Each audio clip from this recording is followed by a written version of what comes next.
Suzanne, I don't want to be rude and say you've been around a long time, but you've been around state politics for a long time.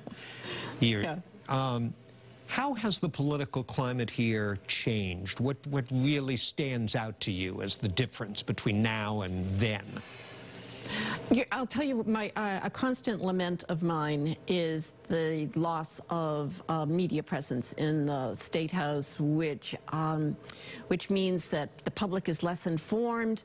They, as to what's going on day to day, they are more easily led into extremes in their thinking, and the discourse and the congeniality that used to be present that would allow more compromise, we're not, has decreased. We're not as bad, obviously, as Washington, but still, I think there's been a loss of political discourse, which has then led to its degradation. It's interesting you should say that, because someone from Beacon Hill was telling me recently that the pandemic and the fact that so many of the players on Beacon Hill in the legislature and elsewhere now chime in remotely has really hurt in the same way that you describe. Right. It's just changed the whole dynamic. Everybody's so isolated and insulated, and then they were, they outbursts, and extremes in positions.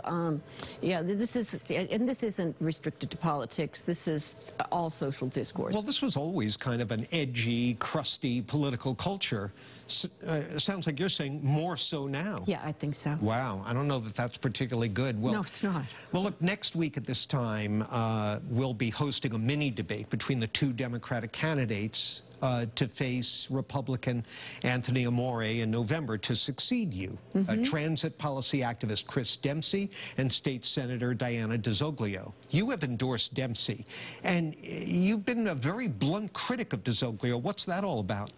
I don't think that that the senator has a record of accomplishment. She hasn't shown leadership skills. I think that Chris, in contrast, has a great skill set as an executive, an analyst of data, has a lot of personal integrity. I think he also has the right mindset. So, he has the right skill set, he has the right mindset. I think that he is going to use, as I have done, audits as tools to make government work better, rather than settle some sort of political score, or as a weapon to bring down a person or a program.